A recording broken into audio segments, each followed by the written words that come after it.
primary friends.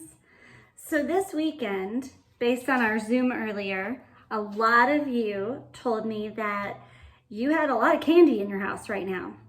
And many of you told me you had a lot of little eggs in your house. So I thought we could revisit an experiment that we've done in the past, where we talk about items that sink and float. I'm sure many of you remember the sink and float work that we have in our classroom. Well, you can make something similar to that for home.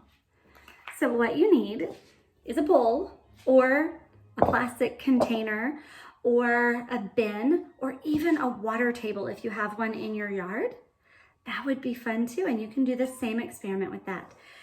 And then you can take some of these little plastic eggs, if you still have them, and we are going to fill them up with a few different items, and we're gonna figure out what sinks and what floats. Do we remember the difference in sinking and floating? Floating means that the items are going to just float on the top, almost like when you go swimming and you hold your breath and you come up to the top of the water. Sinking is when the item goes all the way down to the bottom, just like when you're swimming and you dive down and go down to touch in the bottom of the pool.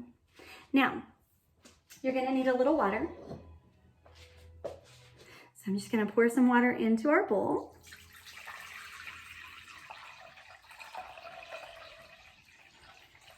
Fill it all the way up. And then we'll need to decide on some items. Now, if you know how to write with your words, then you can take a piece of paper and you can write down what you think is going to happen to each one of our items. And you can write down your hypotheses. Do you guys remember what a hypothesis is? It's when we make a guess about what is going to happen. So you can write down your hypotheses. And then when you do the experiment, you can write down whether you were right or wrong. And you know what? Remember, it's okay if you make the wrong hypotheses, because what does that mean? That means we learned, right?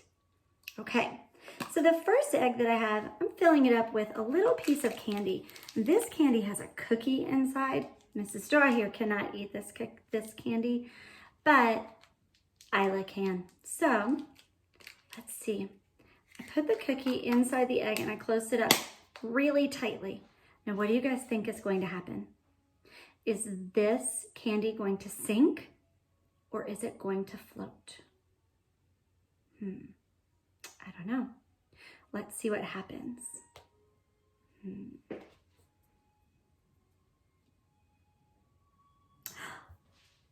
You guys, it's floating. So this candy floats on my egg, in my water. Okay.